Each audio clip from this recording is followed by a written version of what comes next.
It is Monday, June 5th, 2017. It is 8 p.m. Pacific Standard Time, so you know what time it is. It's time for a little bit of coin metal.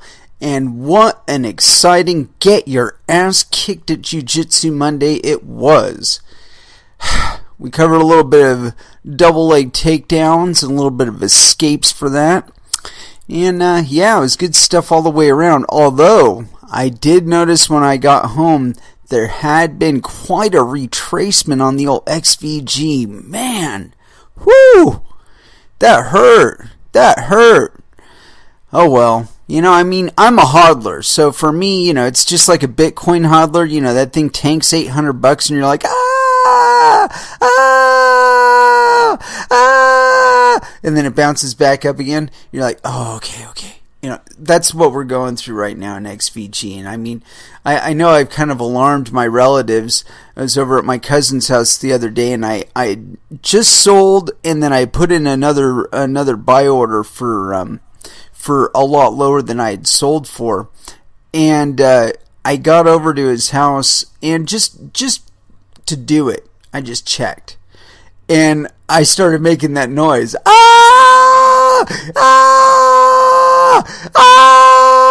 Because the buy order had gone off, and then the thing had shot through the roof between the time that I left the house to the time that I got there. And I was just like, oh my God. But, these things happen. It's going to go up, it's going to go down, it's going to go up again, it's going to go down again. And we can't feel too bad about it. If you're a hodler, it just happens. It's a part of daily life to get that heart rate racing, and get that imagination blooming with all the things that you're going to spend all your money on. And oh my God, it's all gone. It just happens. In any case, let's go ahead and throw down our first dance, which will be a little bit of Slipknot here. Pulse of the Maggots, here on Coin Metal.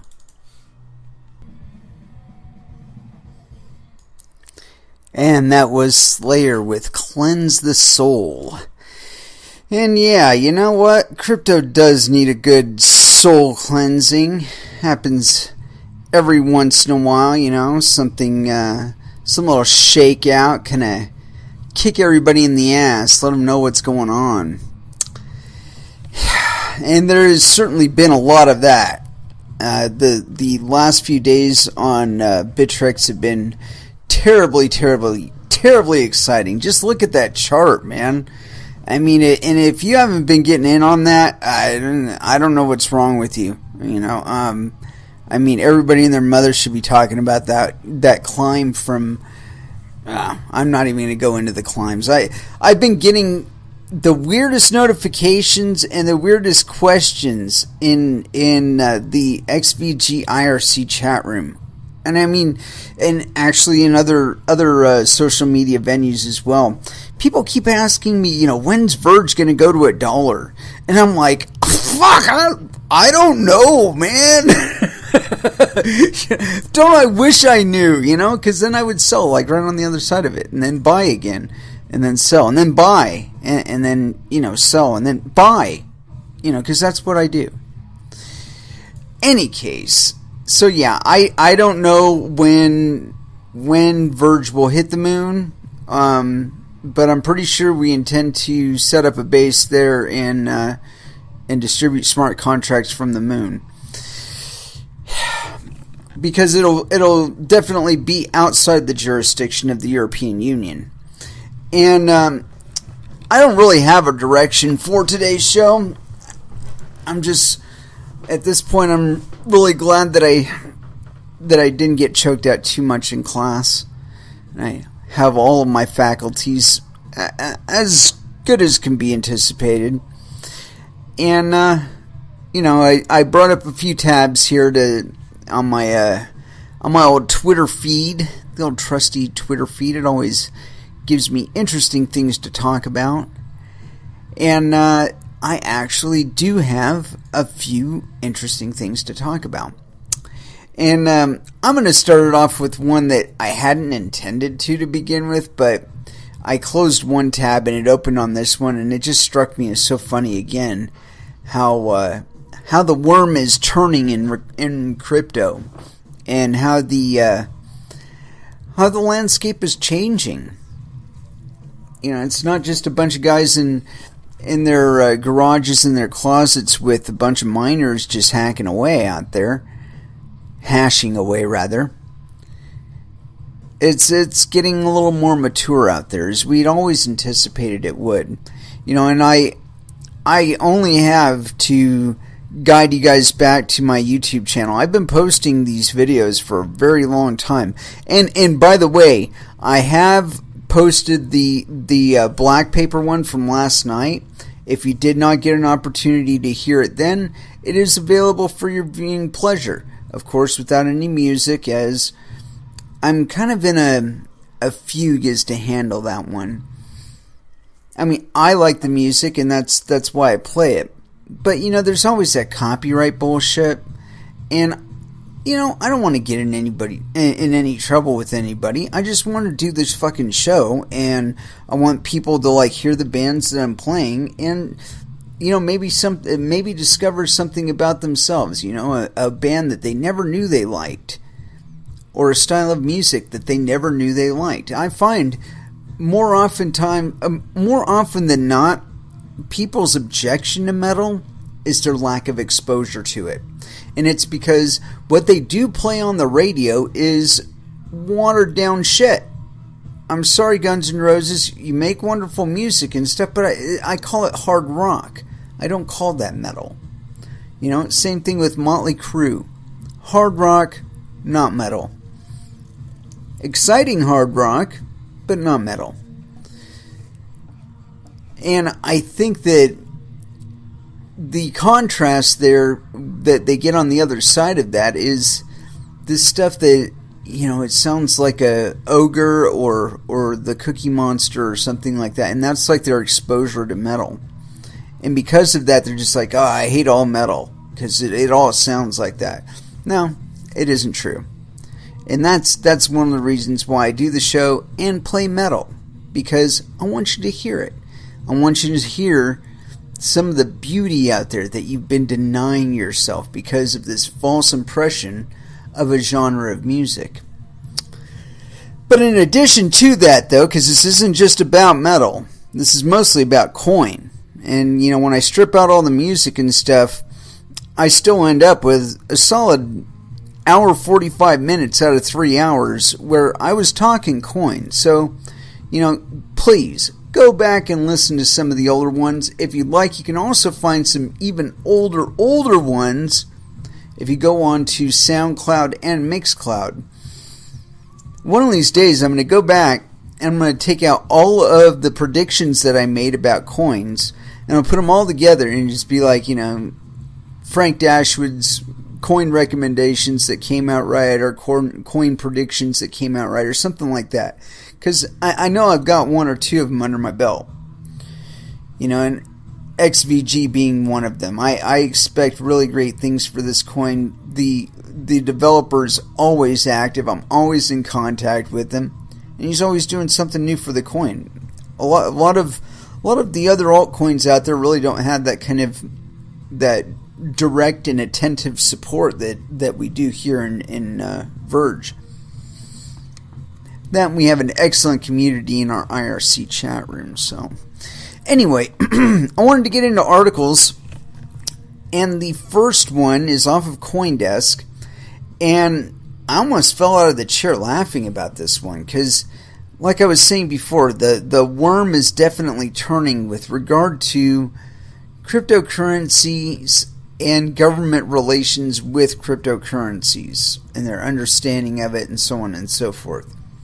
And this first one is on CoinDesk. Vladimir Putin and Vitalik Buterin discuss Ethereum opportunities. If that didn't just make a shiver go down your back, I don't know what would. Anyway, let us continue. The president of Russia briefly met with Ethereum inventor Vitalik Buterin during an event last week. The meeting between Buterin and President Vladimir Putin occurred at the St. Petersburg International Economic Forum, which took place between the 1st and 3rd of June, following an address to a global group of chief executives. According to the brief statement released on Friday by the Kremlin, Mr. Buterin described the opportunities for using the technologies he developed in Russia. The president supported the idea of establishing ties with possible Russian partners. Buterin, who described the meeting as a brief conversation on Reddit, did not immediately respond to a request for comment. Putin's meeting with global heads of business is notable to the blockchain community for reasons that go beyond the conversation with Ethereum's inventor. In a brief address, the president gave insight into multiple blockchain efforts happening within Russia. From the Kremlin's official translation of the address, we are doing a great deal to create a favorable business climate and, above all, to provide macroeconomic conditions for sustainable economic growth in a stable social system, so that working in Russia is beneficial and pleasant. Bring lots of lube. Blockchain efforts will accelerate. The news comes less than a week after CoinDesk reported on several Bitcoin and blockchain-related announcements out of Russia. First, Russia's central bank is writing a new law focused on Bitcoin and other digital currencies. And also, the Bank of Russia is interested in developing a national cryptocurrency. In May, CoinDesk reported that the Moscow Exchange Group was in the final stages of tests on a blockchain-based stockholder voting platform using Hyperledger Fabric, which the group hoped would lead to an increased sense of comfort from international investors. CoinDesk reported today that the Moscow Exchange Group was among early participants in a possible central securities depository consortium aimed at leveraging blockchain efficiencies at the highest levels of the financial sector. Indeed, Russia's government too has been exploring applications, with Russia Prime Minister and close Putin ally Dmitry Medvedev pushing for research into the tech earlier this year.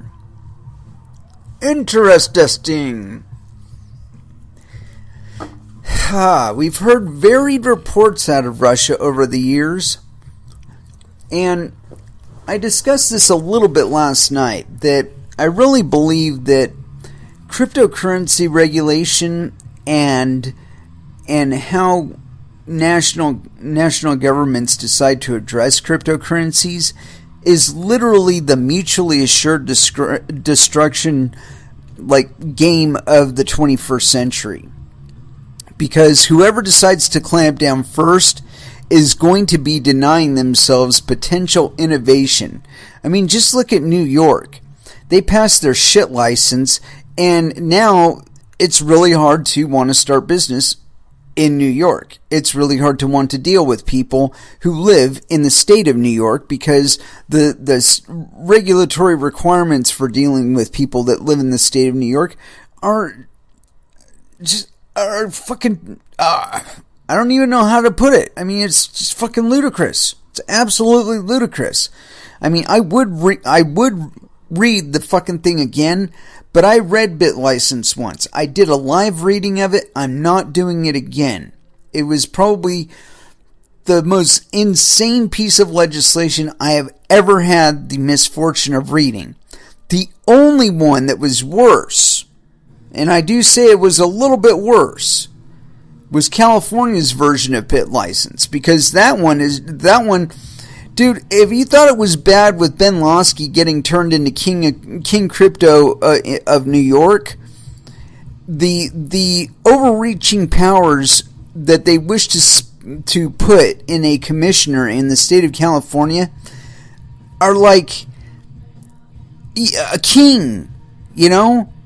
Oh no, this isn't a this isn't a regulatable thing. This is a regulatable thing.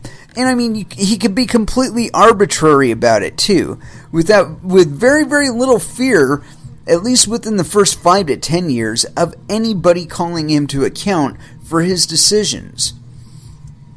I would expect maybe 2 to 5 years at the narrowest interval before a commissioner would be called into question for, nepotism or some shit like that. They're giving provisional licenses to their great nephews or their grandsons or their godsons or whatever the fuck, or the next door neighbor's kid, or something like that, where they're giving unfair advantage to people just because you can use them as like tools. Be like, hey man, I want you to do certain things for me. I want you to notify me about certain things within cryptocurrencies that will help me make money, and so on and so forth. It's kind of like the insider trading that Congress does, but worse in that they have the power of this position that they're wanting to create within California's financial sector. That, like I said, just completely overreaching power, man. I mean, if you don't want to take the time to read the thing, please go on my YouTube channel. I have read Kashit License, all 3 iterations of it. I've done live readings on this show. And I will say that they did make it a great deal shorter over time, but they did not make it any less tyrannical. It's tyrannical. I don't think there's another word to describe it. I think tyrannical is the appropriate term. Tyranny. Complete and total tyranny. But, again, back to Russia. I think that the fact that they are taking a more nuanced and balanced approach to it, instead of initially talking right off about what type of regulations they would be pursuing and so on, I think that's a positive sign. Personally, I would rather see in cryptocurrencies the acknowledgement of the difference between a cryptocurrency and a regular currency, because there are a lot of baked-in security elements within cryptocurrencies. Now, this doesn't save you from somebody trying to steal your money. Okay, that's still gonna happen. But there are a lot of things like the general behaviors within a market or something like that. There are ways that we operate that are a great deal differently than fiat. I mean, for one thing, we don't create currencies unless, of course, you're talking about like Ethereum or something like that. But even then, I'm sure that shit's registered on their I don't know, their database or whatever.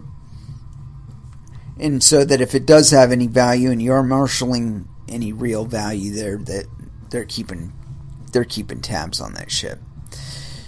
So anyway, like I said, it's positive to see Russia going in this direction, because between like Russia and China, we were seeing, like last year, we were seeing a lot of that. Oh yes, we're going to regulate it. We're going to clamp down on it. It's illegal. We're not going to tolerate it here within our borders. And then a month or two later, after they figure out no, they can't really do the kind of regulation that they want to do, and it's going to take them more time and more money to figure out exactly how to do that. And then they would come back to the table again. Oh yeah, we're going to clamp down on Bitcoin. We're going to make it illegal. Blah blah blah blah blah blah. We're gonna bust out the torches and the pitchforks, and we're gonna hold those people to account. And then nothing happened.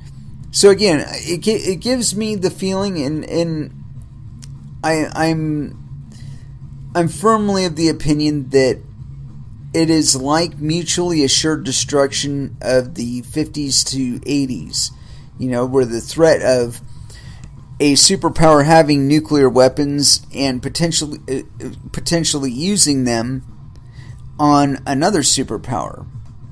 And so there was an arms race being kept up by this threat. It's like, okay, they can get to us 15 seconds sooner, so I want you to design a booster rocket that'll get our stuff there 30 seconds faster. And they did this shit for years. Back and forth, back and forth, back and forth. One of them would get a little bit of an advantage, move some nukes into another area of the world that they'd be able to strike at the other from, and so the rest of us, as in the rest of the planet, had been on pins and needles for like 30 years, waiting for the fucking day when, remember duck and cover? That was leftovers from that shit, okay? Well, we're looking at the same kind of situation in crypto with regard to regulation.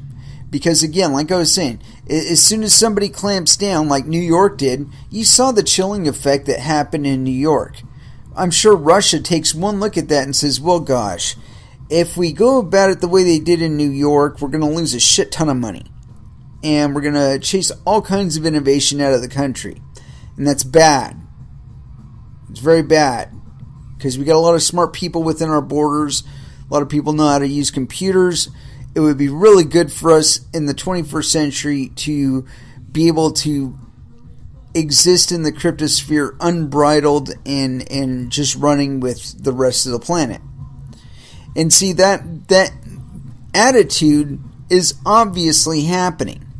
It's like they're taking a look at the metrics and they're like, dude, we can't even afford to regulate this, because if we do, we're going to be canceling out trillions of dollars of potential business occurring within our borders and with the rest of the planet if we do that.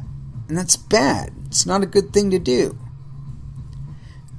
So, I've said it before and I will say this again, that I really believe that governments just need to worry about whether or not we pay taxes at all. Not how much, not whether or not they're getting a fair cut of every little tenth of a penny that we accumulate over the duration of a year. Just that we pay some taxes. Because the whole idea of being able to tax every single little point of the manufacturing change to like that value-added tax bullshit, that's going to go away. It's going to go away. I strongly doubt that there is a single person within the United Kingdom that adheres 100% to the concept of the value-added tax. I would be really, really, really, really surprised if not every single one of them is made a criminal that the government could hammer down on at any little minor infraction at their discretion. And again, I feel there's something really wrong with that. I went to New York and I lived there for about 2.5 months on Long Island, and it was a similar feeling. This, we've taken everything out of life, that's fun, and we get charged for everything that we do. And so we can't, anything we can get away with, though, that's cool. We're giving a finger to the man. The fact of the matter is the state really doesn't prosecute it as hard as they possibly could, but they do so selectively. So you've always got that fear that, oh my gosh, maybe they caught that on a CCTV camera and they're going to send me a ticket in the mail for it. Or I'm going to get a visit from the police or some shit like that. I mean, that's just no way to live. I mean, you might as well be a lab rat then. It's like these people that want to change up Bitcoin with, I'm not going to go terribly into it with segregated witness. I just think it's a stupid idea for Bitcoin in particular. I'd really like to keep the mining straight as it is, maybe a little bit straighter even. But we'll see. I've made several predictions about crypto, and what I believe is happening right now, especially with Bitcoin and Ethereum and a few of the other bigger coins, is that they are seeing more and more traffic. Okay, more people coming into them. All right, and that is putting a load on their systems, and so the fees are going up. And it is not going to take too long for people to start transitioning into smaller and smaller alts. And the real advantages to be had there are going to be like has your network been persistently running this entire time? How long has it been running? How many major issues have you had, and what security flaws, what known security flaws are there? Those are going to be the defining differences between coins and whether or not you decide to use them.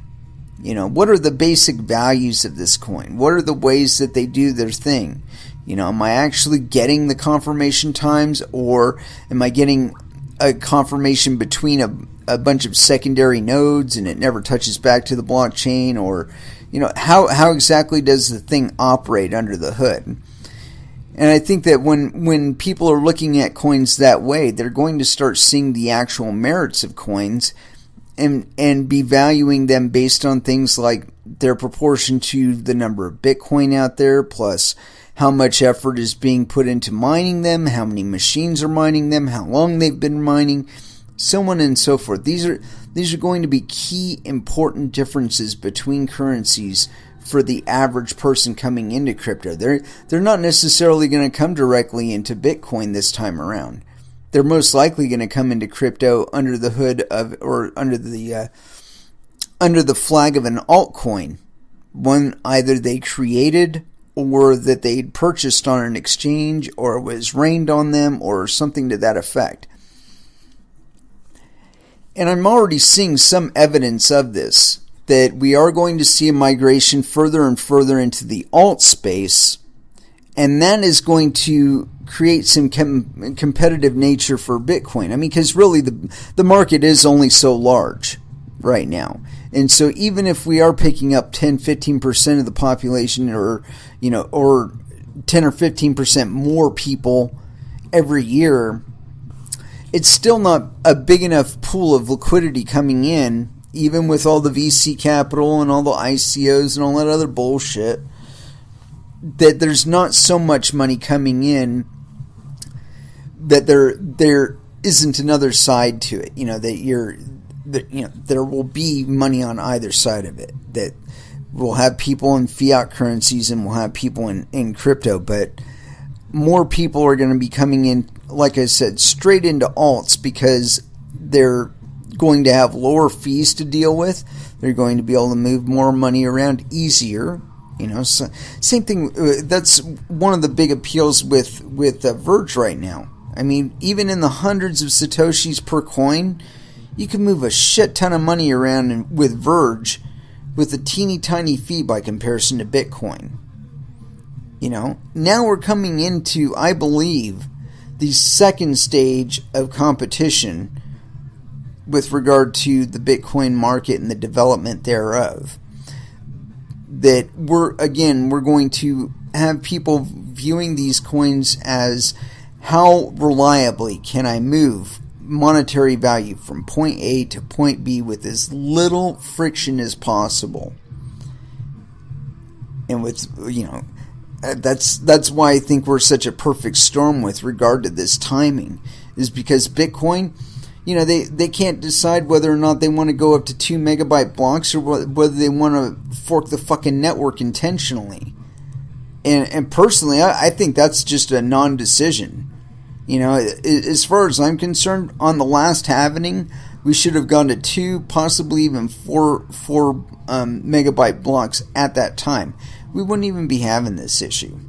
There'd be enough room in the block so you could stuff enough transactions in there that you're not worried about making a massive transaction fee on each one of them, and it's just a better thing. But I'm still seeing stupid shit about UASF and BIP 148 and 149 and BIP 9 and BIP 8. All of these I don't think are good implementations to put into Bitcoin. I think those are things that you want to try out on other cryptocurrencies first. And I saw a solid suggestion with regard to that. Somebody on my Twitter had suggested, hey, Litecoin already has segregated witness. Why don't we just take our ball and play on that network and let Bitcoin figure out what the fuck they're going to do? And honestly, I felt that was a really solid response. I mean, or a solid suggestion, given the level of rhetoric that's going on out there. You know, I got people telling me, oh, you know, who is pushing this, and I don't give a fuck about people. You know, individual people that are pushing these things. I mean, I don't call people out on this show. I mean, unless they spell things wrong or have grammar errors in their articles and shit, then I'll talk shit about you. But I mean, like, anybody that's actually putting out code, anybody that's out there mining, kudos to you. You're taking this shit seriously enough to participate in it. Okay? That's all it takes to win a double thumbs up from me. Is that you're here and that you are participating. I don't give a fuck that everybody likes what you have to say. Not everybody likes what I have to say. Not everybody likes the metal I play. I don't care about these things. You know, it's just not terribly important to me. Jihan, or fucking any of these guys, Bruce Fenton, or, you know, John Matonis. These guys are cool and all, you know, but they're people. And they make decisions one day and they change their minds the next. That's what people do. And you've got to understand that people are as flexible as the wind is blowing. And, you know, that's just something you're going to have to take into account if it's something that you take offense to, you know. I mean, this coin could change tomorrow. I'd still be on it, only because I believe that the place to do innovations is on altcoins. And you let it work for a year on an altcoin, and then you decide whether or not it's something that we would really want to add to Bitcoin, or whether we would really want to add it to Bitcoin. You know, I mean, like I'll give you a good example. On our networks, we use multi-algo, meaning that you could use different hardware to mine it and still be able to get coins. That the coins will not be dominated just by one group running one type of miner. I mean, to me, that's a big step in the right direction, because it would break up this whole idea of, you know, ASIC mining farms and whatnot, and it would get a lot more people willing to dedicate some electricity and a little bit of hardware to it. But for right now, I want to go ahead and do a short music break, and then I want to get into an article that I found today that goes right along with what we're talking about here with regard to people getting back into mining. And so, let's see, what exactly to play. Let's go ahead and throw down a little Tool, some Vicarious, here on Coin Metal.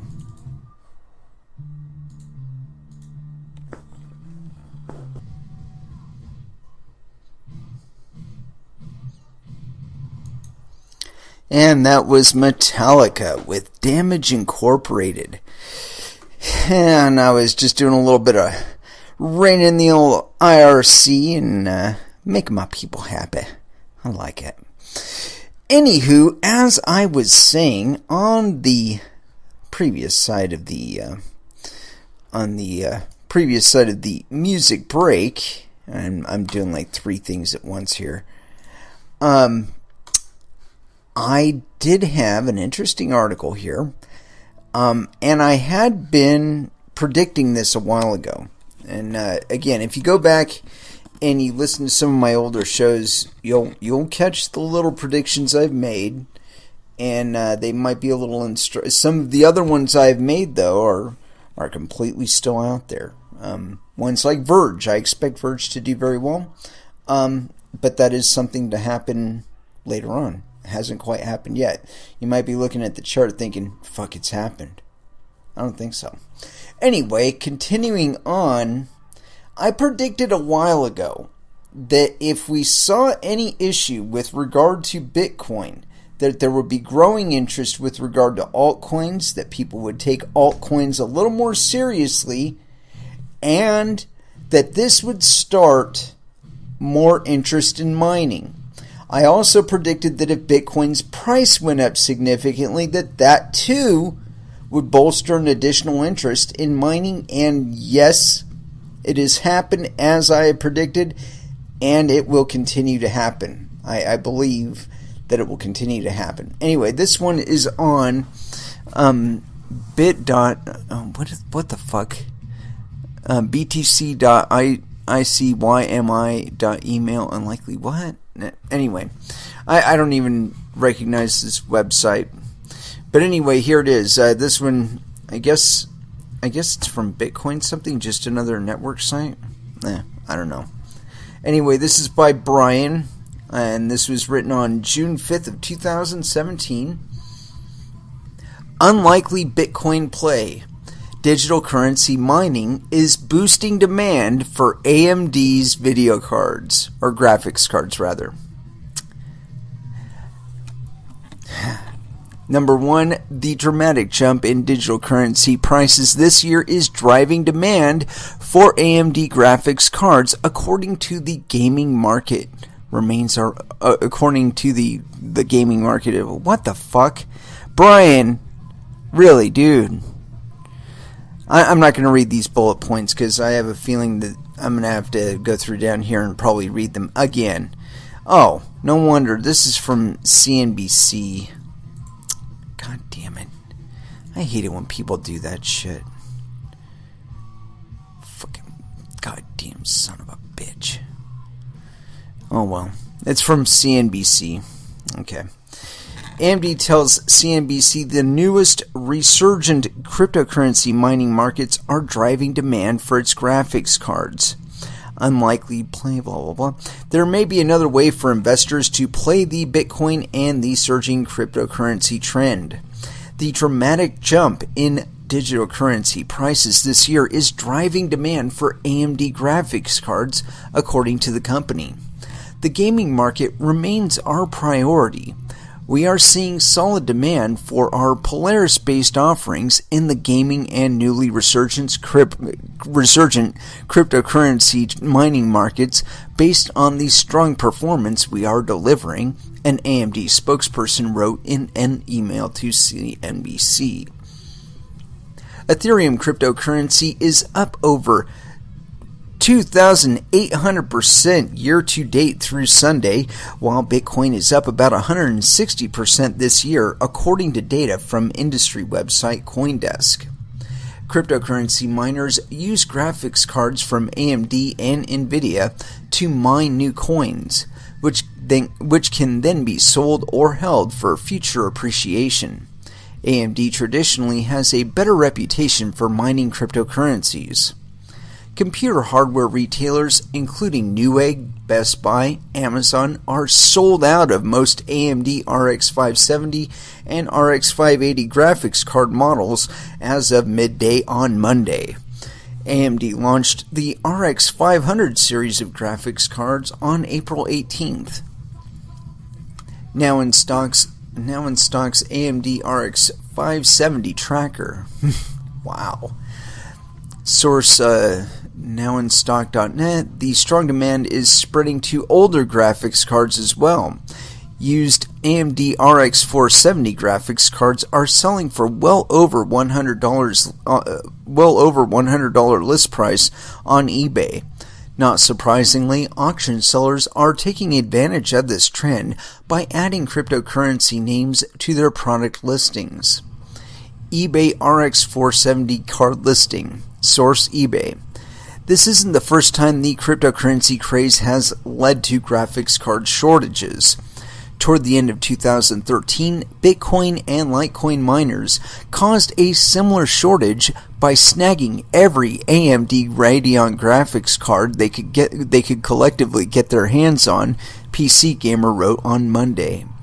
AMD is one of the market's best performing stocks in the past year, with its shares up nearly 170% in the last 12 months through midday Monday, compared with the S&P 500's 16% return.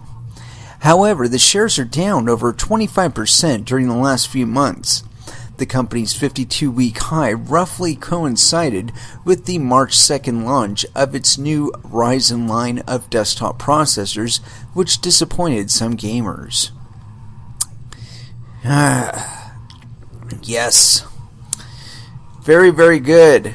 I had predicted this would happen, and this is actually on CNBC. This is on a fucking mainstream media website. Think about that. We are gaining enough traction in the mainstream for them to bother to waste space on their hard drive for this fucking article. And, let me see if this is any more definitive. No, it's same information. Oh, wow. They give us a little price sheet here, and this is, I guess this is some sort of tracker. No, it's not. It's just a static picture, but it's a price tracker for AMD cards. It's pretty awesome. But yeah, I expected this, and I expect it to continue, and yeah, it's kind of an arms race on that end. And I think this is one of the things that's going to open up international trade a bit more. Because if you look over to China, they've got a shit ton of manufacturing capacity. They've got all kinds of fabs. And as a matter of fact, I wanted to talk about another company that I've been predicting and goading and fucking with to try and get them to get into mining, but we're not quite there yet. That's next article.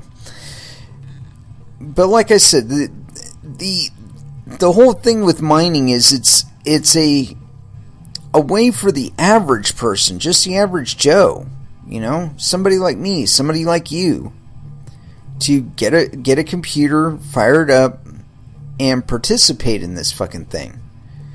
Or any cryptocurrency that you like, there's all kinds of websites out there that will tell you which one is the most profitable one for you to be mining. And you also have to consider the exit, your exit strategy. Where exactly do you intend to sell your coins? Where are you going to get the best price for them after you've mined them? These are important considerations to make, and hopefully, if you hadn't thought about them, you're thinking about them now.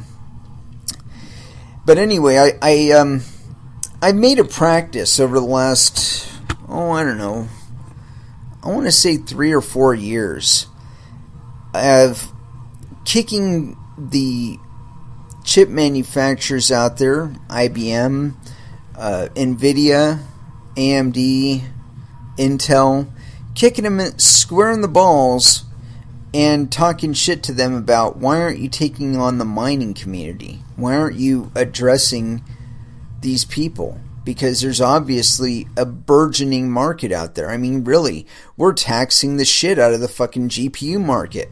Come on now. We're telling you, there's an existing demand for this shit. Now, if you could make a cheap, fast mining, commercial miner, like something that I'll slap more cards into, something that's got like eight card bays, and it just comes with one in it, for the one time, and then, if you wanted to add more, or if you wanted to pay for more cards, that slap those in there too. But I mean, really, why isn't somebody out there taking it on like this? It boggles my mind. You could set it up to where you can take like a fucking Xbox, okay? If you were to take the Xbox approach to mining, where you decide to do one fucking thing, okay? It doesn't have to be hooked up to a smart TV or anything like that to get additional value out of it. But, you've got like the base model, and it's got, so many cores and that you can hook up to each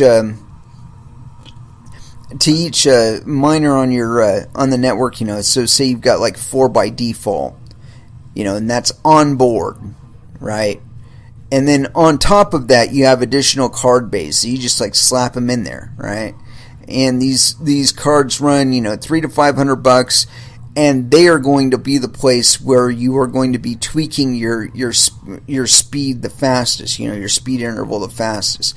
Like you're probably not going to roll over the base unit every year. You might get 2 years of use out of it, and then for your cards, those are the things you're going to be rolling over fast, and you'll probably want to have some sort of recycling going on to where you're reclaiming some of the maybe a little bit of the mining information off of them, but otherwise deleting them, scrapping them, recycling them, re-annealing that silicon block and chopping it all up and making some more wafers and all that business, But I really think that's the approach that if somebody does that with regard to mining, oh my Lord.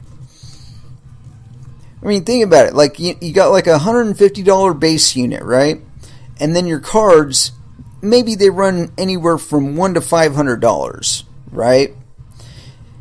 And so you buy a base unit and $200-$300 cards. So it's like $800 for your base unit, and you would get enough power out of it. You would get enough hashing power out of it for it to be profitable, depending on which coin that you pointed it at. And with regard to like which coins it would support and whether or not you could trust their shit, I think that as you participate in cryptocurrencies, I think the trend toward open is best. Rather than trying to make it a proprietary box, just worry about it being the best box. Don't worry about trying to capture the market through containment containment strategies and shit, because this market is going to get away from you the longer you spend trying to corral the kittens. I mean, you can't even fucking think about that aspect of it. You just got to assume that as soon as the fucking thing hits the shelf, you better have shit in your production line, like right now, to replace it in 2 years. You got to be like R&Ding that shit or whatever, but that's the interval, I think, that you should be trying to get out of your main boxes, and even then you should have a recycling program in there for that too.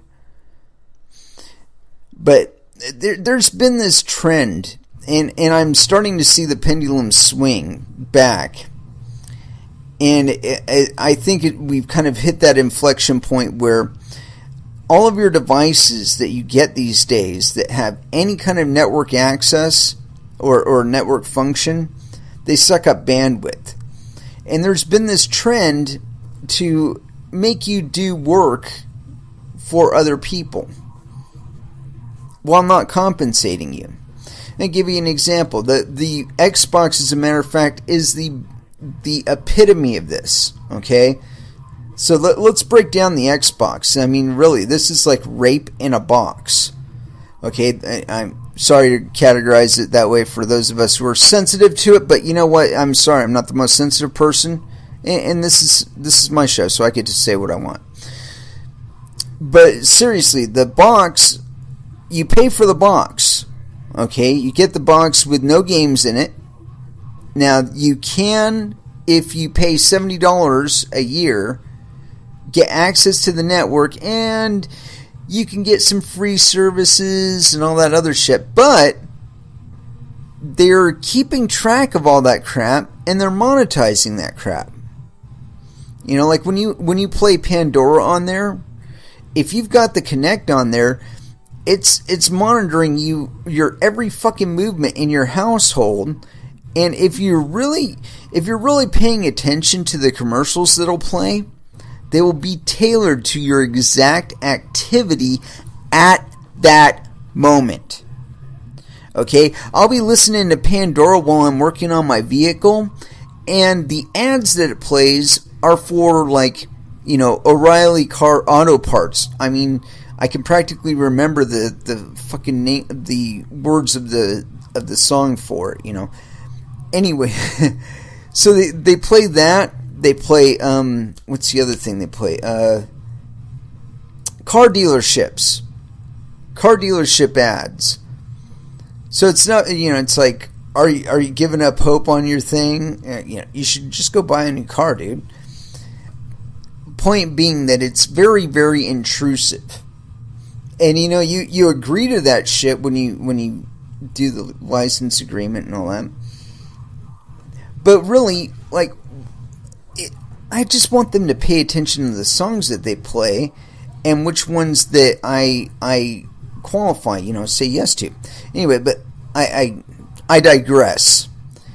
The rape in the box here, okay? So you got to pay for the box. If you pay $70 for the service, you get a year's access to their network. And there are, like I said, there's a few apps, but they pay attention to everything you do. Like if it's like for Sling TV or something like that, that's like another $15 a month. And if you get Netflix, that's another $7 or $8 a month. And there's no telling whether or not these things are like running in the background somewhere in your Xbox, sucking up your cycles, sucking up your fucking bandwidth, touching back to their network. All that bullshit. So, more rape in the box. Games. If you want to actually get some use out of the $70 that you've paid to them for the year, you have to buy games. And those go anywhere from, I don't know, I want to say like $2 or $3 all the way up to $60 just for the game. Okay? Now, if they're good games, they have in-game purchases. So now, I paid for the box. I'm giving it electricity and bandwidth on my network and hooked up to my house. I pay for that. I pay $70 for the service. I pay $3 to $70 a game per game, and all of the services on top of it that I pay for. If I want any additional TV, I got to pay for that. And in the games, there are in-game purchases that I have to pay for that too. And all the while, where I'm giving this electricity and I'm giving this bandwidth to these people, all the while what's going on is they track everything I do in the video games, everything I buy in the video games, how often I buy it in the video games, so on and so forth. They monetize that information, and then they sell it. They turn it into a commodity for game manufacturers and so on and so forth, and then they sell that information to them, and they make money off of that. But they don't compensate you for it.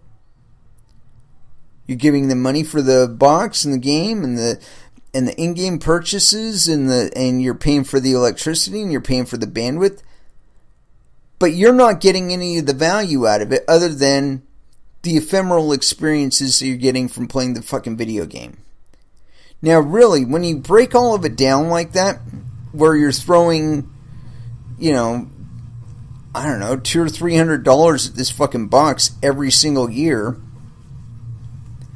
probably not even counting the $70 that you're paying for the membership to the access to the network for the additional stuff, the gold account. Are you getting $400 a year worth of value out of it? I don't think so.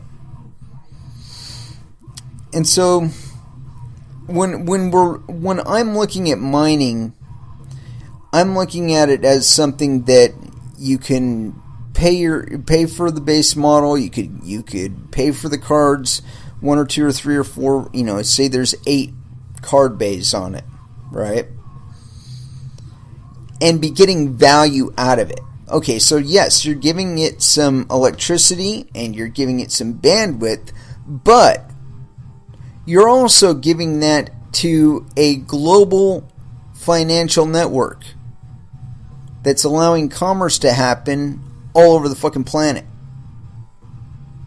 Now, as long as you could, say, direct it at whatever coin you want, mine whatever coin you want, so on and so forth, not have that grippy control like they do over the Microsoft network, where you can't do anything other than maybe go to a website and pick up a virus or some shit like that. But other than that, it's not really a quote-unquote development tool. I mean, I'm sure there's some people out there that are making money by being on the network and doing certain things on the network, but I haven't figured out how to do that yet. So as far as I'm concerned, it's just a box that I throw money at every year.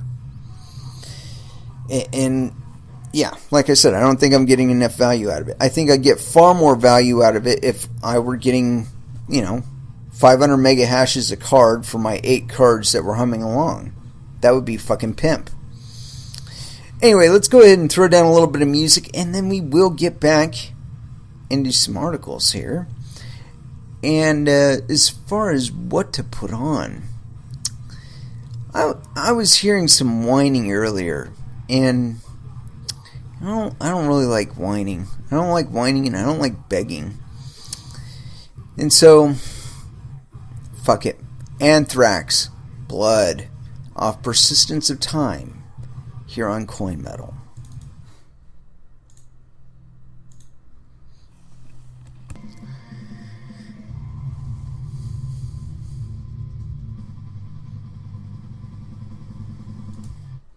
And that was Megadeth with The Threat Is Real.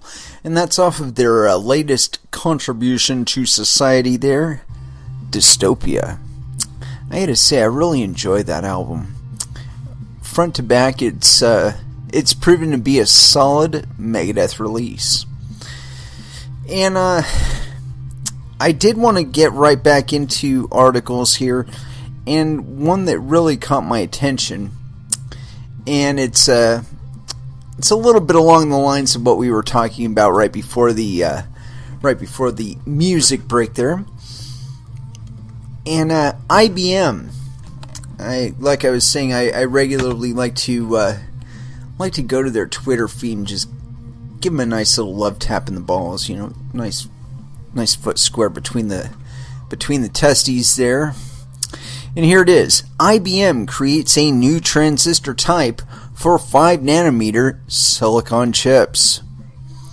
IBM Research has created a new type of transistor for chips that enable 5 nanometer construction, the smallest ever for a silicon processor. This new method, created in tandem with research partners Global Foundries and Samsung, changes some basic things about how chips are put together and helps break a barrier with the previous process that essentially signaled the end of Moore's Law. This new process created by IBM will make it possible for engineers to put as many as 30 billion transistors on a chip the size of a single human fingernail, using a new process called Gate-All-Around GAA transistors, which uses horizontal layers of stacked silicon to enable a fourth gate on transistors on the chip. For practical purposes, this is important because it helps enable 40% performance improvement over current 10 nanometer chip designs, but using the same amount of power. If you wanted to optimize for power savings, alternatively, you could create chips with the same performance level as today's 10 nanometer chips, but with a 75% reduction in how much power is needed to achieve that performance. Before you get too excited, however, remember that these things take time to move beyond the research stage. 10 to 15 years between original breakthrough and market proliferation, by IBM's own admission. Still, it definitely gives us something to look forward to, especially when it comes to powerful local mobile computing. Sounds like mining to me. And something to remember there is, I've been hearing about Samsung more and more in the crypto space, and I'm feeling like they're starting to see that they have a very significant position in the crypto space. And I really hope that they take a lesson from us that We want secure shit. We want shit without people spying on us. I mean, come on now. We didn't enable the global World Wide Web just to fucking spy on one another. I mean, but the other telling thing here is global foundries. As some of you may or may not be aware, global foundries is involved in the manufacture of mining equipment. At least, I believe they do. They make what do you call them? Dies. Processor die. I don't know if you guys know anything about the manufacture of the computer. I'm sorry, the CPU of your machine or even the construction of your RAM.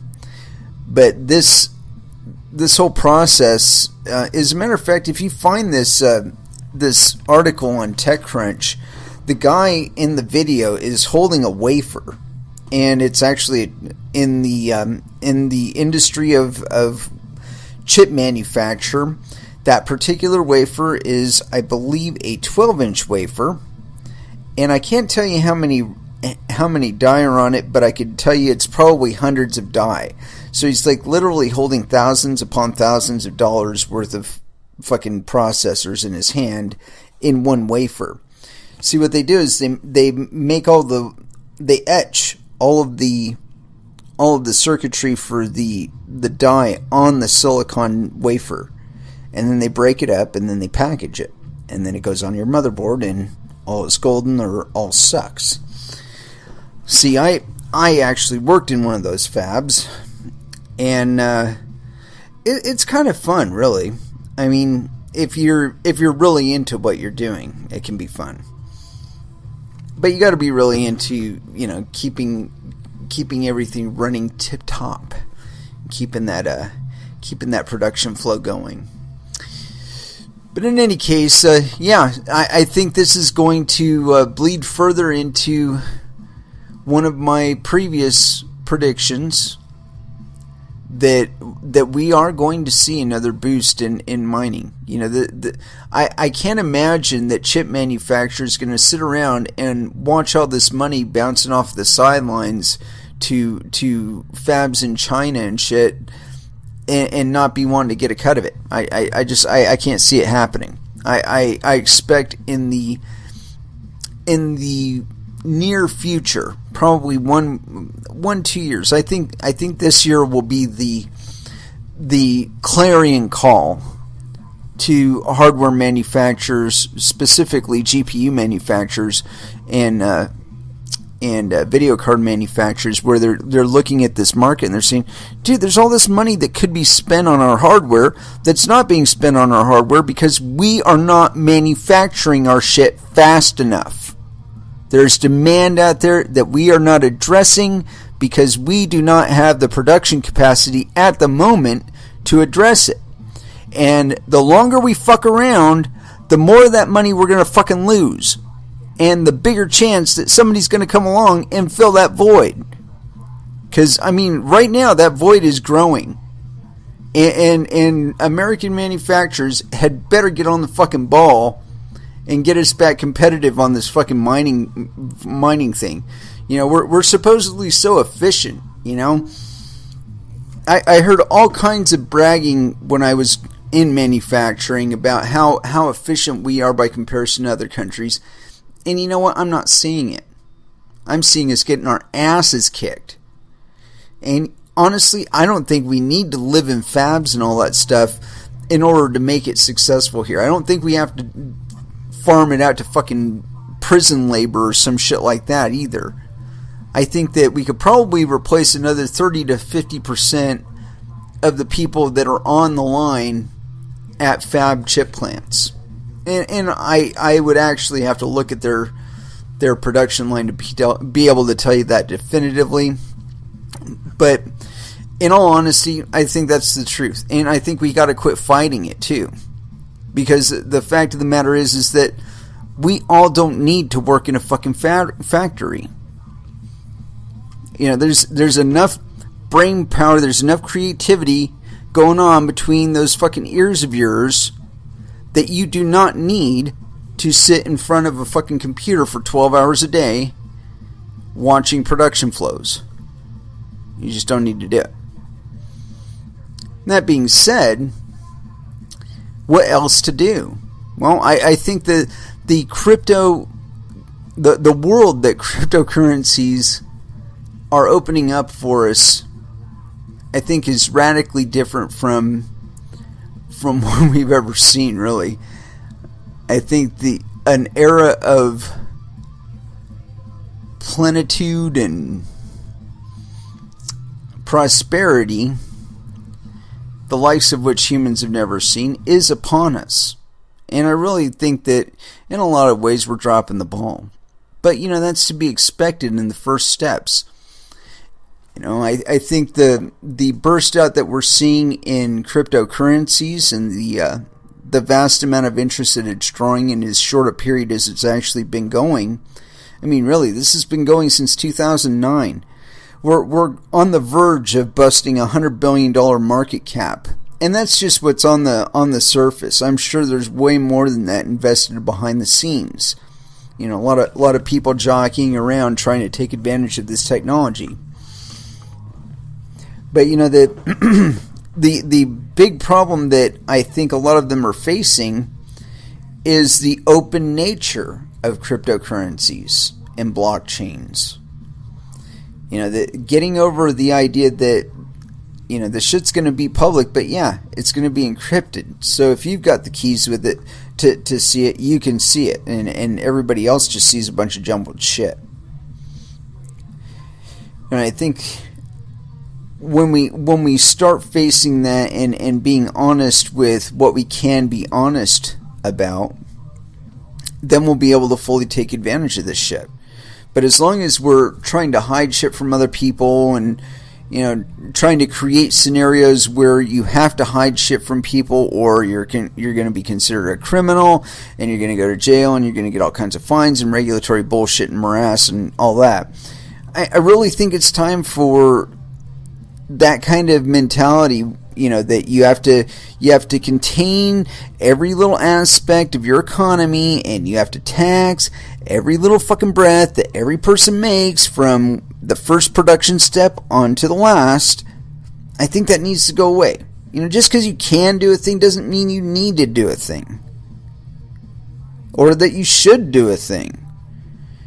I don't think that we should do a lot of things that we do, but that's just me. Maybe there's reasons for doing it that I don't know, or I hadn't considered fully. And you gotta really keep that in perspective. It's like, okay, well, why do I have this resistance? Is it a real objection that I have, or is it an objection that somebody else fed to me? And maybe they had an interest that I was completely unaware of when they were saying it to me, or a bias or a prejudice that I was completely unaware of. And now that's tainted my perspective only because I didn't bother to take the time to investigate it myself before making a judgment on it. And I got to tell you, that kind of thinking has messed me up in quite a few ways. Like, I'll give you one example. I'm a big fan of Nine Inch Nails now. Okay, but back in the early 90s, I was not.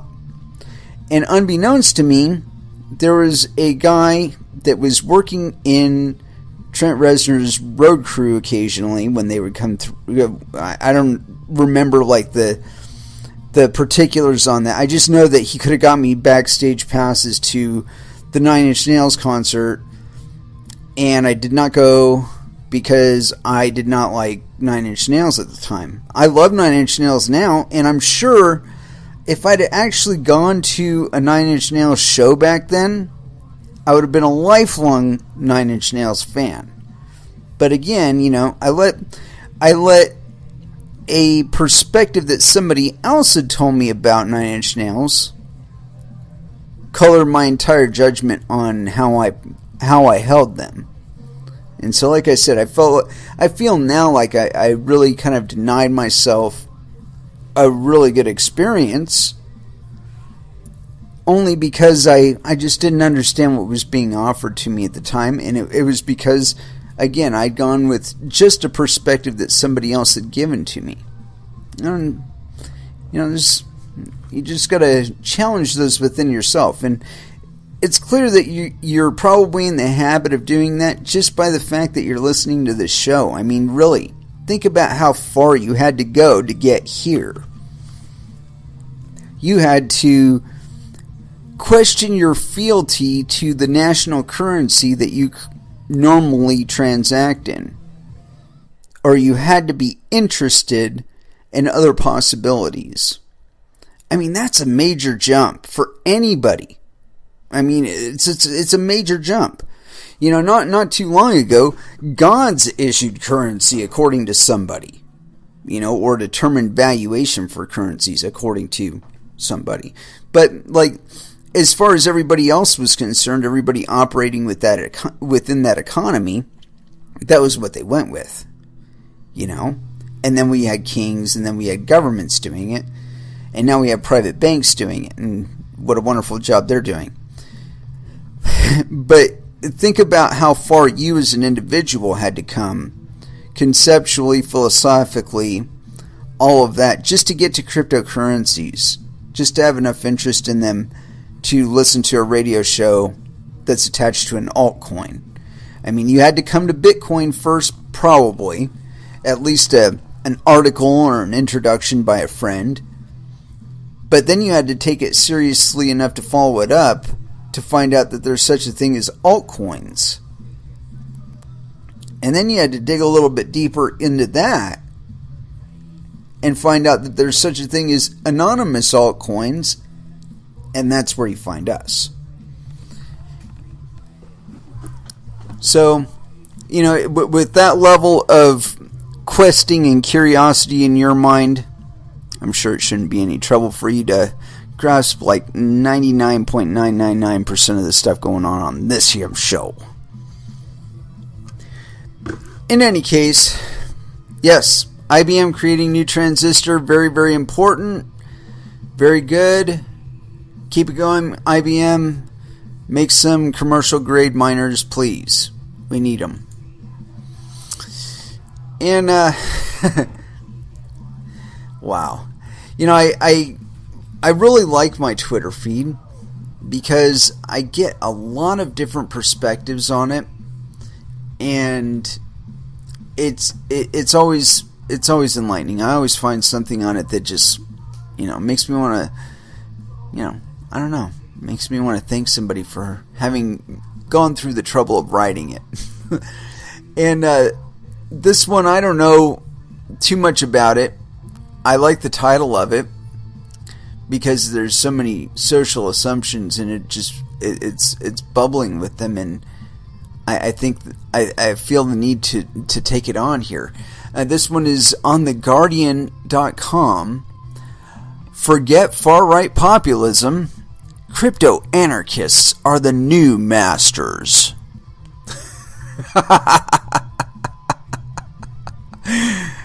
Doesn't that sound juicy? It sounds juicy to me. I think we should dive in. I think we should do it. And this is by Jamie Bartlett. No picture, so I'm going to assume no penis. Alright.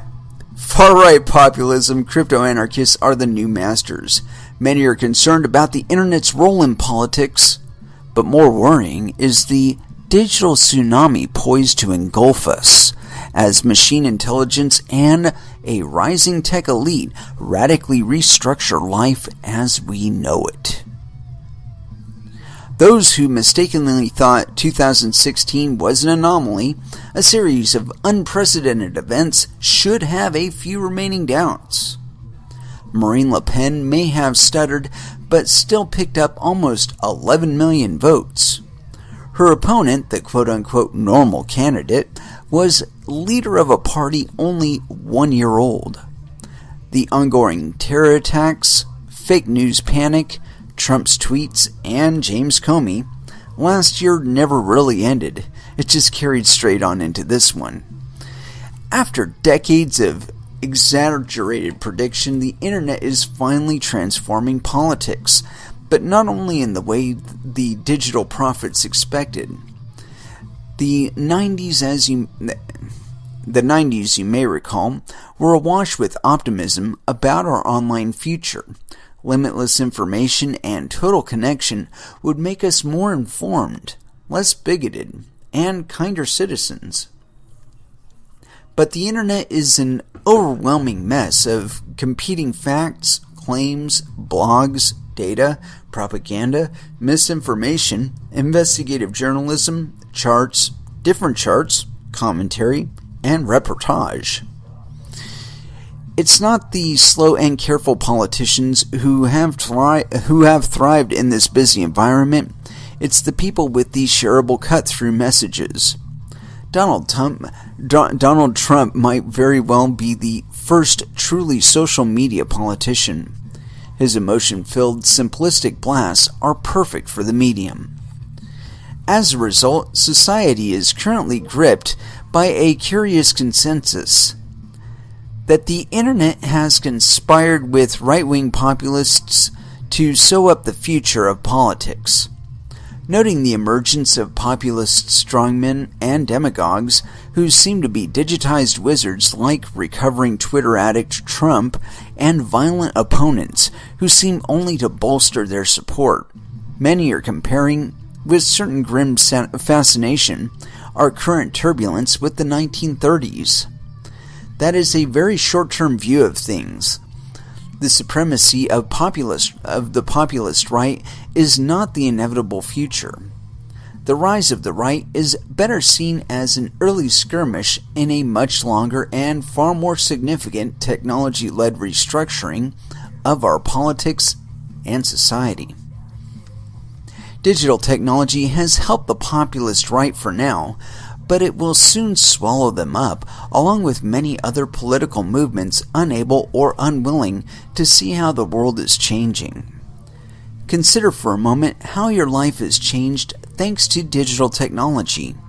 You can become friends with 2 billion connected people, choose your own news, and watch, date, order whatever you want on demand. Infinite choice and control is now the norm, and yet formal politics has barely evolved since the days of Robert Peel. Our modern political system came of age in the Industrial Revolution, which was a time of massive organizations and centralized control. We are now, however, firmly in a new industrial revolution, characterized by endless choice, digital technology, data, automation, and artificial intelligence. The economy, identity, political allegiances, perhaps even the essence of what it is to be human, are all starting to change, and our politics will have to change with it. The current setup, including the populist right, will cling on for a while, like a legacy IT system that's too pricey to update, but it will shortly become redundant. So what else might follow? In October last year, while researching my book, Radicals, I was invited by a Slavian hacker in his late 20s called Pavel to a place called Parallel Polis, a 3-story building in Prague that includes a 3D printer workshop and the Institute of Crypto-Anarchy. Crypto-anarchists are mostly computer-hacking anti-state libertarians who have been kicking around the political fringes for 2 decades, trying to warn a mostly uninterested public about the dangers of a world where everything is connected and online. They also believe that digital technology, provided citizens are able to use encryption themselves, is the route to a stateless paradise, since it undermines government's ability to monitor, control, and tax its people. Crypto-anarchists build software. Think of it as political computer code that can protect us online. Julian Assange is a crypto-anarchist. Before WikiLeaks, he was an active member of the movement's most important mailing list. And so perhaps is Edward Snowden. Once the obsessive and nerdy kids in school, they are now the ones who fix your ransomware blunder or startup unicorn tech firms. They are the sort of people who run the technology that runs the world. Parallel Polis was putting on something called the Hackers Congress, a 3-day gathering for Europe's collection of crypto-anarchists, Bitcoin enthusiasts, libertarians, and hackers. The theme was decentralized. The concept of authoritative state is gradually becoming obsolete, read the program. The rise of sharing economies with reputation models, digital contracts, and cryptocurrencies makes the role of central governments useless. The Congress was designed to work out how to speed up its demise. When I arrived early on Saturday morning, the whole place was teeming with mostly men in their 20s or 30s speaking incompetent Atlantic English. The 3D printer whirred in the background. Postcards of the elusive creator of Bitcoin, Satoshi Nakamoto, were being sold, and eyes stared at lines of the incomprehensible language of computers, Java, Ruby, C++. At events and clusters of groups of these future dwellers complained about inefficiency as if it were a cardinal sin, discussed how to build a stateless world, praised Edward Snowden, laughed about crap government IT, weighed up the latest anonymous and secure messaging apps, and talked excitedly about Bitcoin and something called blockchain. Frank and Smuggler, 2 German crypto-anarchists, wore face masks all weekend because they were worried about facial recognition technology. I hadn't eaten since I left London, so the first thing I did on arrival was join the queue for food and coffee. But my Czech currency, koruna, which I had dutifully exchanged at the airport at near criminal rates, was not accepted. "We only take Bitcoin," said the assistant. Parallel Polis is the one place in the world that accepts only Bitcoin. In case you don't know yet, Bitcoin is a digital currency. It is secure, pseudonymous, and fast, with no central authority controlling value or supply. It's a currency that operates independently of the government and can't easily be traced back to individuals or taxed. At Polis, the staff are paid in Bitcoin. Rent collected for their co-working space is paid in Bitcoin too. I got a little plastic card with a QR code and transferred Bitcoin onto it using one of the 3 specialized ATM machines. From that point on, every time I wanted anything, I scanned the QR code. Ping, a coffee. Ping, a Red Bull. Ping, some goulash. Ping, a postcard of Edward Snowden. I didn't use koruna once. Given a Bitcoin was worth about 300 lira back then, and is now trading close to 2,000 lira, my cup of coffee cost approximately 25 lira in today's money. Some of the staff have probably now retired. A few years ago, crypto-anarchists like these were the only people using Bitcoin.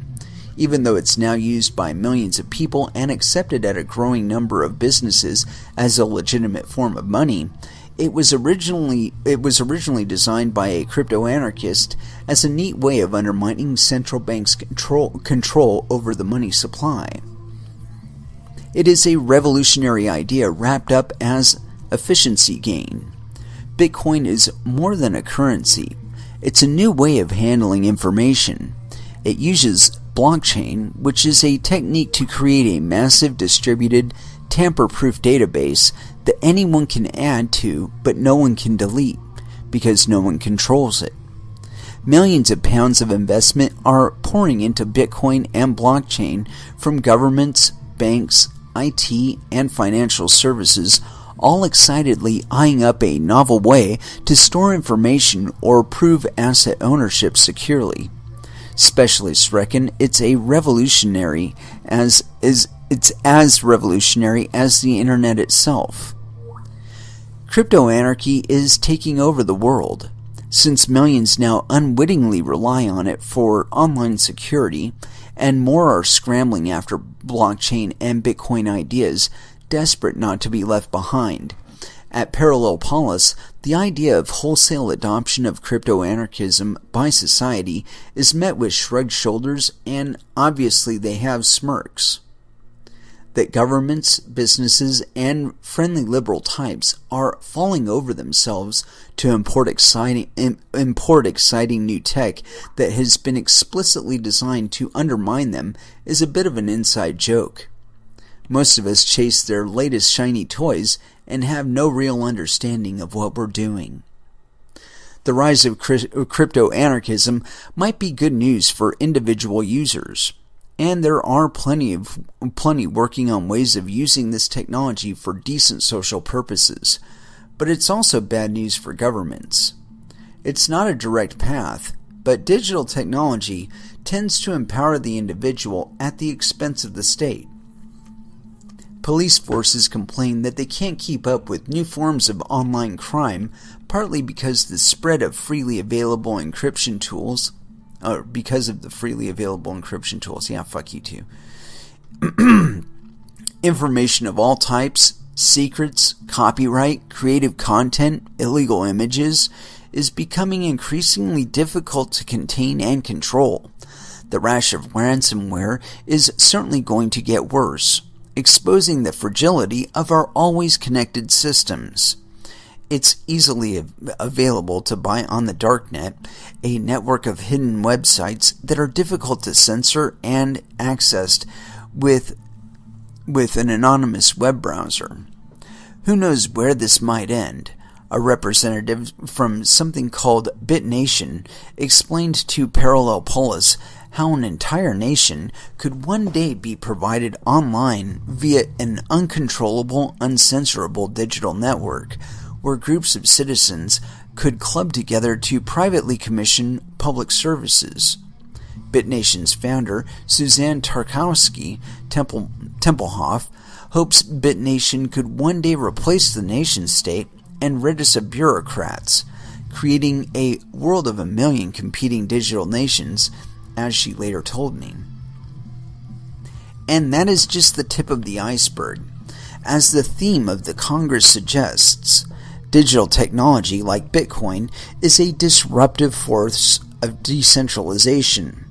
It tears down settling hierarchical organizations and builds new networked ones, although like Facebook, they can sometimes end up becoming very centralized too. Social media is many-to-many communication rather than one-to-many broadcast. Sharing economy companies such as Uber and Airbnb are all about linking people and assets via smartphones, even though the internet itself is designed to be distributed, borderless, and difficult to control. That decentralizing force is sweeping through society and economies, and the effects are difficult to predict. The most fun to be had at Parallel Polis was guessing which industries would be Ubered next, that is, transformed into a peer-to-peer industry conducted on an app. Several companies are already monetizing unused assets, borrowing cars, relay rides, daily tasks, TaskRabbit, lending bikes, Liquid, lending money, lending club, home Wi-Fi, Fawn, and even clothes, neighbor goods. The conclusion at Parallel Polis, and indeed in Silicon Valley, is that any industry that takes a cut of a deal between two people or holds fixed assets that can be provided informally will soon be Ubered, because smartphones link buyers and sellers directly. Personally, I think estate agents might be next. These so-called sharing economy companies proudly disrupt entire industries in the name of efficiency. Politics is struggling to keep up, and regulators aren't always sure what rules to apply to them. Uber, the largest taxi firm in the world without owning any taxis, runs gig economy comprised temporary zero-hour employees. It works well for consumers and some drivers, but the cost of flexibility is job security and legal rights. in addition to squeezing existing industries such as London's black cabs. The Treasury reckons this gig economy could one day cost it a small fortune in tax. Yeah, and I really care. Spending time in parallel polis is like peering into the not-so-distant future and seeing the approaching disruption. Shortly after I emerged from the TARDIS, I watched Donald Trump get elected with tweets about borders and coal miners and reopened factories. He tapped into legitimate worries that many felt and feel, and correctly fingered the stagnant wages of middle America, in part a result of technological changes, but it all felt somehow marginal, a sticking plaster for what's coming. Most people at Parallel Polis thought the U.S. election was a bit of an irrelevance. Dude, if Hillary had gotten elected, it wouldn't have been an irrelevance. It would have been a fucking catastrophe. But that's just because she's already a war criminal. Never mind. In these short times since Trump's victory, an even bigger technology challenge has loomed into view: artificial intelligence. Forget angry marching robots or some absurd singularity whereby computers become sentient. The AI revolution is taking the boring form of machine learning algorithms, which essentially means giving a machine lots of examples from which it learns what to do. Give it enough data and it can start doing things better, faster than humans. And because machine learning relies on data to improve, there is a powerful feedback loop. More data fed in makes it smarter, which allows it to get more data, which makes it smarter, which... In the past couple years, we've entered into this self-perpetuating loop. Brace yourself for a run of stories about machines doing jobs better than unreliable, break-taking, tardy Homo sapiens. Already this year, software has trounced humans at fruit picking, bricklaying, and burger flipping. That you're probably not surprised by this remarkable feat shows how far we've come. It will very shortly move on to less routine and even very skilled work that takes years for a human to master. Already machine learning software can outperform the top doctors at diagnosing illness from CT scans by running through millions of correct and thousands of incorrect examples real live doctors have produced over the years. Whether this machine learning revolution means fewer jobs, more jobs, worse jobs, or different jobs is hard to predict. More jobs in the short term and fewer in the long term seems most likely. According to the Bank of England, as many as 15 million British jobs might disappear from the twin forces of AI. Might disappear from the twin forces of AI and automation within a generation. At the very least, it will mean disruption for people and some entire industries, twinned with sudden shifts in labor and skills needs. Take trucking. In the U.S., which is the biggest employer in 10 states, responsible for 3.5 million jobs, it may be a mostly job-free industry within a decade. Things will still be shipped around in containers, of course, but it'll all be run by yet another software firm that rents human-free cabs. And with that, there will be no need for truck stops or the highway patrol or the companies that make parts for radar guns, and so on and so on.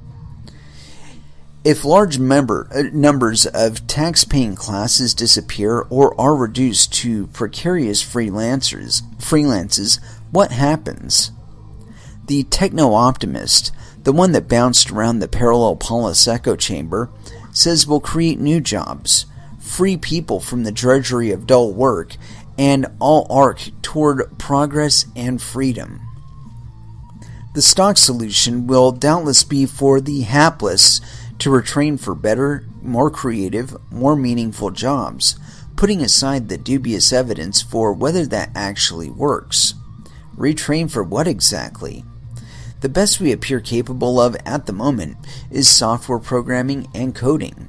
But coding will probably be one of the first jobs to be automated out of existence, leaving the few newly trained feeling like mini-disc specialists circa 2005. The exciting new future washed away before it could settle in. No one in Prague or Silicon Valley or Shoreditch or anywhere else is willing or able to put the brakes on, which is why parallel polis people were excitedly discussing the universal basic income, essentially a way to pay economically useless people to live, consume, and keep capitalism ticking over. Perhaps that will work. It is seriously worth debating, and perhaps new jobs will arrive too.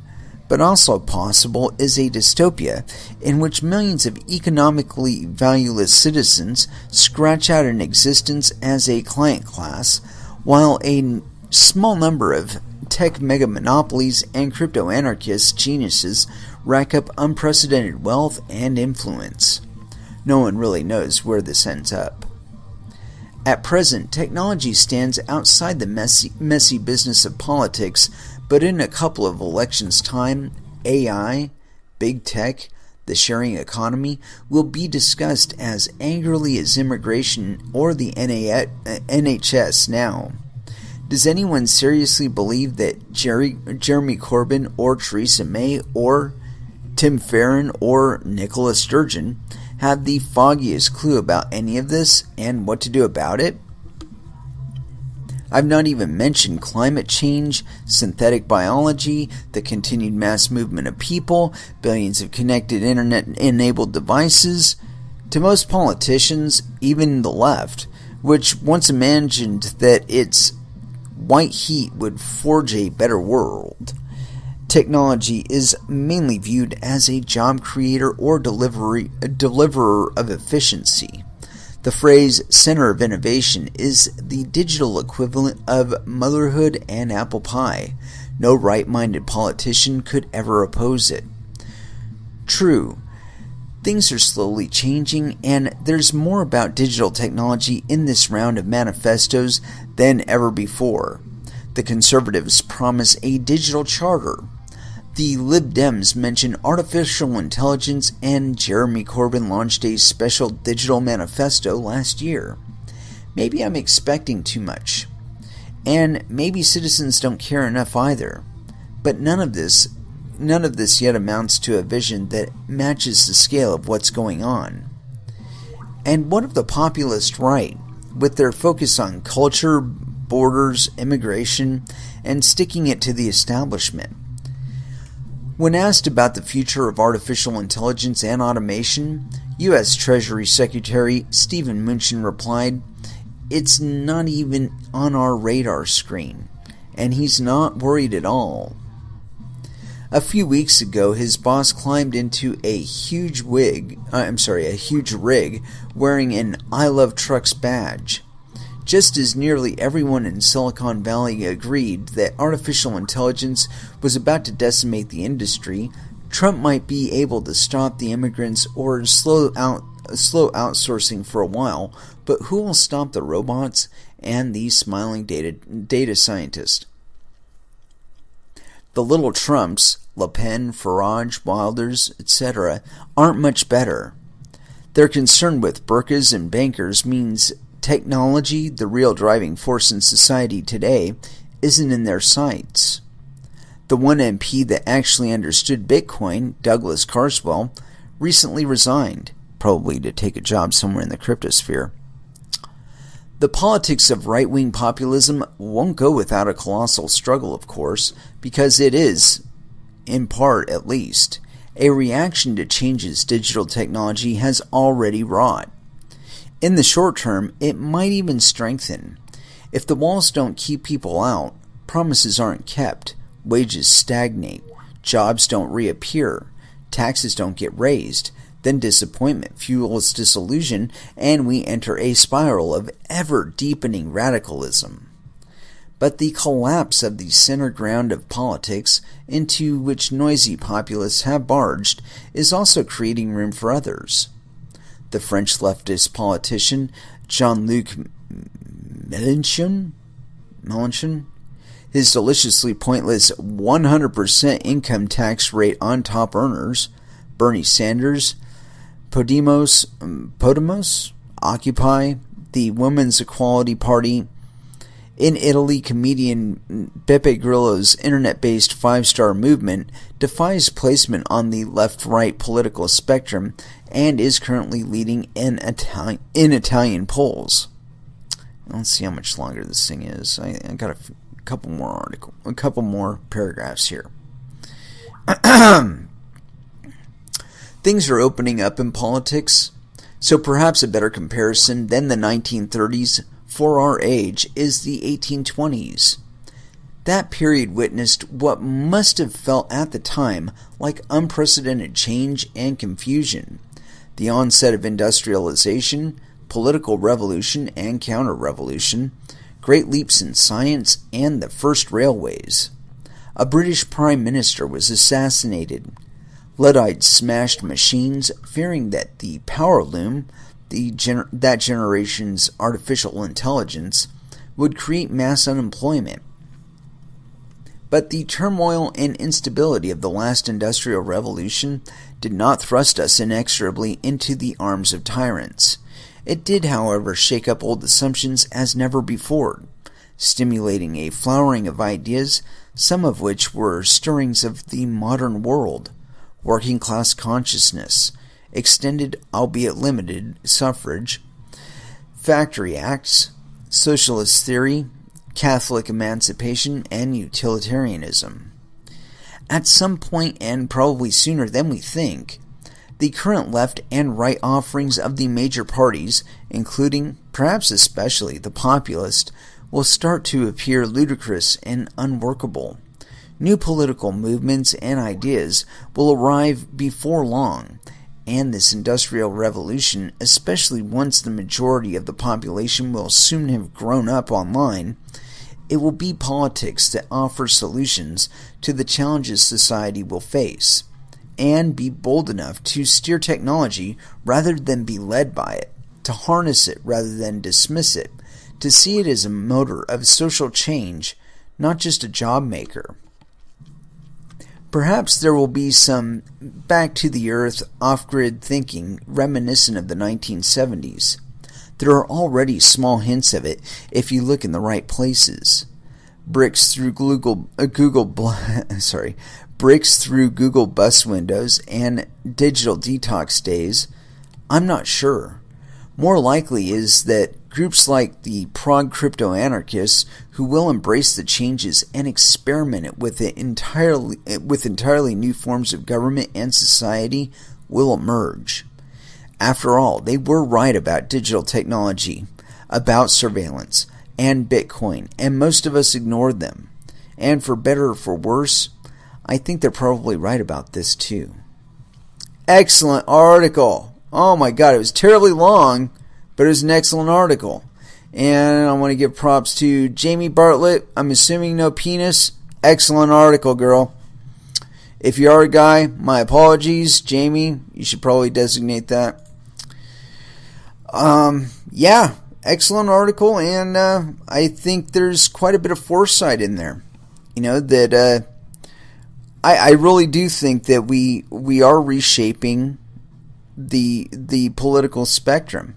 And as I predicted, you know, just like loaning, politics is a reflection of a society's values. And when a society values monitoring one another less than enabling one another to facilitate new economic activity, I think that interest is changing. You know, that with cryptocurrencies and the lack of current regulation, people are starting to look to us and say, hey, you know what? There's this great little game that those guys over there are playing, and it sounds kind of advantageous, and we should probably get in on that. There's a lot of bankers getting in on it. and so on and so forth. And I mean, literally, we will see this shit take off in the next 1 to 3 years. I mean, it's already taking off now, but like what we're seeing now is like a fly speck. Once most people understand that this is most of the shit going on here in crypto is not scams. I mean, there are scams out there, to be sure. Absolutely. Anywhere there's money, there's scammers. Period. It's just, it's like putting food out. Eventually there's going to be fucking mold on it. It's just going to happen. But with that little bit of mold, you can scrape some of that shit off, when it comes to like cheese. It's not if the whole chunk isn't hard, you can shave some of that shit off, run that through a grater and melt it onto some pizza, man. If you know where the mold is and you can get around it, you can still get a good pie out of that chunk. And that is the thing to remember here, is that for whatever scammery or fuckery or whatever that's going on in cryptocurrencies, there are still some hardcore, dedicated people, such as VergeDev, and I love him so for it, that are behind the scenes working tirelessly to create tools to help us enable the future. A future where all of us are able to participate in a multitude of levels, and ways that we cannot currently do. Anyway, I want to go ahead and throw in some Pantera, because I saw a request for some Pantera earlier, and I kind of dismissed it, but I'm feeling the need to get back into some music for just a moment here, and Pantera sounds good. Cowboys from Hell, here on Coin Metal.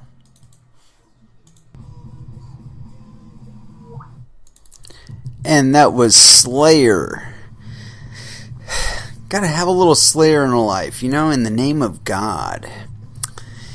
A little bit of Slayer now and then. Oh, and by the way, that reminds me. Through the grace of some oddity I'm not going to get too terribly into, I have managed to secure a ticket to see Slayer and Lamb of God play in Eugene. I don't know why Eugene insists on punishing itself so. I mean, it is such a small town. To invite Slayer there to murder their ears. I don't know why, but they seem to have some sort of masochistic fascination with the prospect, and so they do it whenever they possibly can. And so now, I believe it's August, they will be playing in Eugene at the Cuthbert Theater, and I will be there. If it happens to be on a Friday, my apologies, but Slayer is coming to town. So, these things kind of take precedent. I don't know, maybe I can make some sort of show out of it. Wouldn't that be cool? Anyway, I do have one last article. It's short, it's sweet. It's completely irrelevant considering what we just talked about. And I think you'll get the humor out of that after I finish this article. Sorry, I had to wet the whistle there because it is short, but I want to deliver it with some grease. So here we go. And this one is on Bitcoinist.com.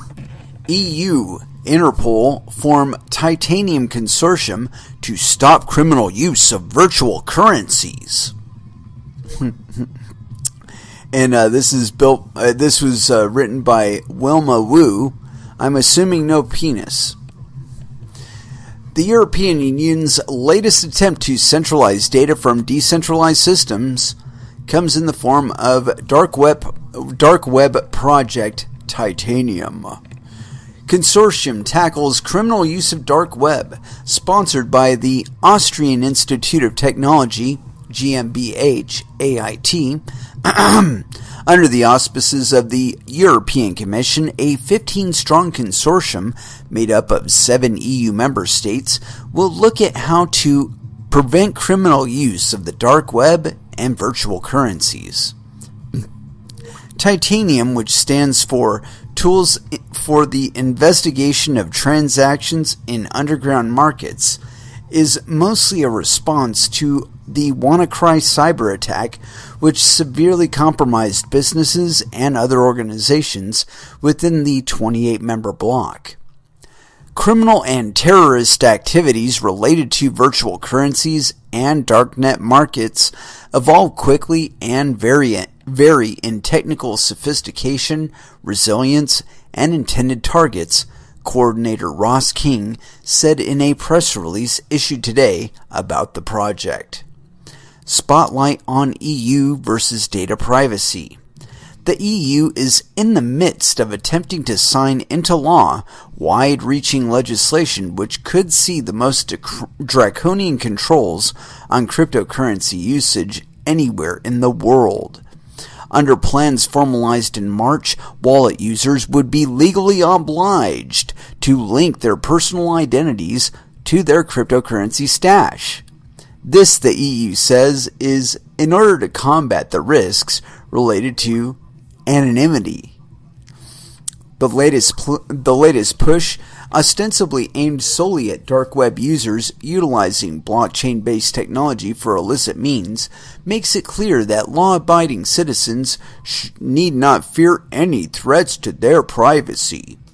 The consortium will analyze legal and ethical requirements and define guidelines for storing and processing data, information, and knowledge involved in criminal investigations without compromising citizen privacy, King added.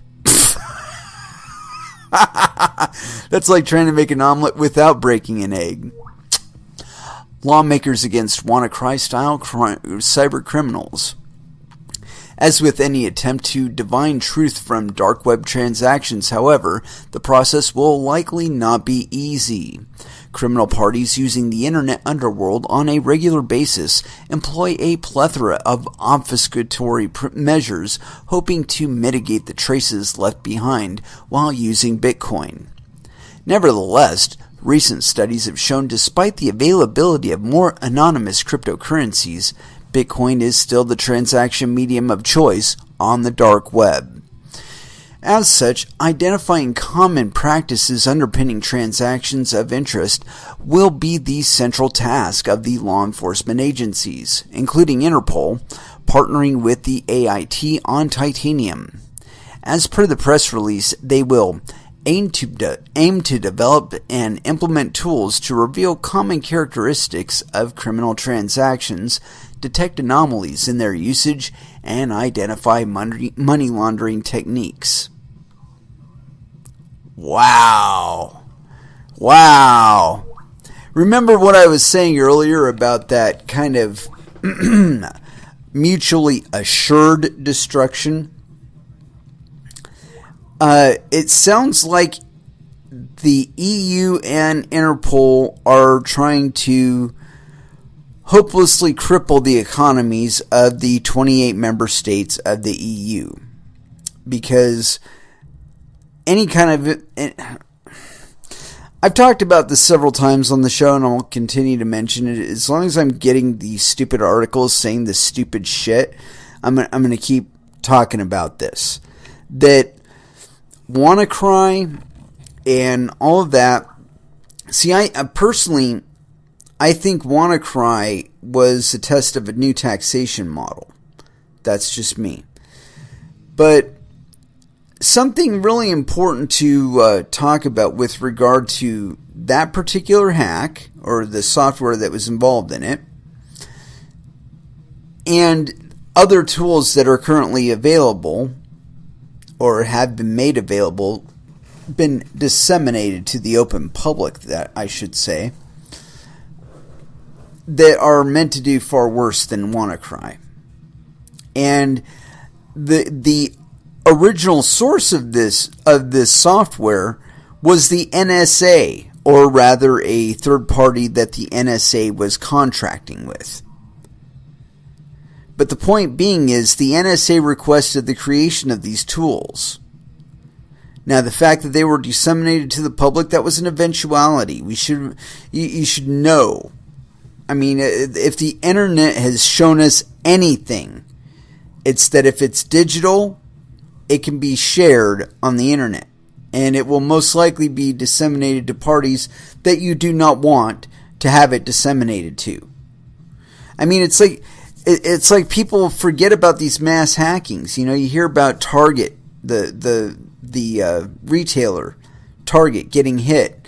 Like 50 million fucking user files with all of their personal information, their buying habits, all that bullshit, disseminated out to the public because Target doesn't do security in their information. They don't grok InfoSec. Okay? And above all, what the reintroduction of that software into the wild,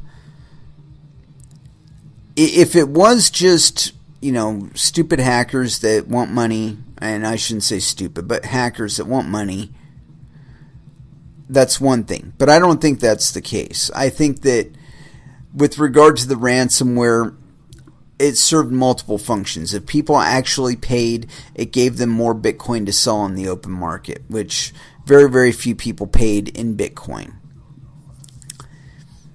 But I think, I don't know, there's enough markers on it for it to be a legitimate kind of, small group of hackers that did it. Because their cash demands are minimal and whatnot, but they're getting more demanding. Their latest thing, I want to say it was like $25,000 to opt into it, and you had to do it in like Zcash or some shit like that. But I think all of this EU, Interpol, all this bullshit, you're going to be wasting a lot of fucking money tracking a bunch of shit that you still don't know anything about. That you're going to piss away a lot of funds. You're going to stifle a lot of innovation by even bothering to look over people's shoulder. There's going to be the chilling effect, and you will get that. But what you won't get is compliance. I can assure you of it right now. As a matter of fact, I would be really surprised if this team that you're putting together, this titanium team, I'd be really surprised if they come back to you with any kind of recommendations about, this is the taxing paradigm and this is how we should do it. I doubt you very much that they are going to come back to you with those recommendations, because they are going to be looking at all that darknet economic activity, and they're going to be finding shit that's leading them to your kids. The assumption is that it's just us lowly peons that are using this technology to commerce with one another. Far be it from the truth, man. You rich people out there, your kids get the drugs from somewhere. Okay? When they go to a party, they get the drugs from somewhere. Chances are they're getting them from us. They're buying our weed, they're buying our coke. Not to say that I deal in such things. I'm just saying. Point being that the global economy is providing these people with what they want. Okay, and they're not getting it from your designated sources. Sorry. That's just the world around you. But trying to apply the VAT mentality to the cryptosphere, you're not going to successfully do it. And the harder you try, the more you're going to get hacked, the more resistance you're going to experience. You started scraping the bottom of the barrel with regard to how much tolerance we had for surveillance and all that other bullshit. Probably back at about 2012. I mean, by then you kind of hit the tolerance level that we were willing to put up with. And I mean, now you've got even more information that's even less used to you. I mean, sure, you know everything we do on Facebook, you know everything we do on Twitter, but most of that stuff is just stuff. Sharing pictures with one another. Oh, big whoop-de-doo, you got a comprehensive psychological profile on me. Big whoop-de-doo. What if one day I walk out of the house and I don't even have so much as my cell phone on me? and I ride a bike somewhere, then I've introduced a billion factors of entropy into your whole fucking system that if you're not catching it on CCTV cameras, you don't know that it's fucking happening. Oh my God. All your surveillance and all your security and all that bullshit has got nothing but question marks returning to it now. You don't know where I am. I could be anywhere on planet Earth. You can't identify me. If I'm not anywhere near a video camera, or if I'm doing other things to obfuscate my physical location, if I don't have any of those fucking digital devices on me, you're not tracking shit. You know, or I go into a Faraday cage, or, you know, some of these hospitals around here, they're built back in an era when earthquakes meant something around here, and so they're pretty sturdy, and you can't get a fucking Wi-Fi signal to go through the walls. I mean, really.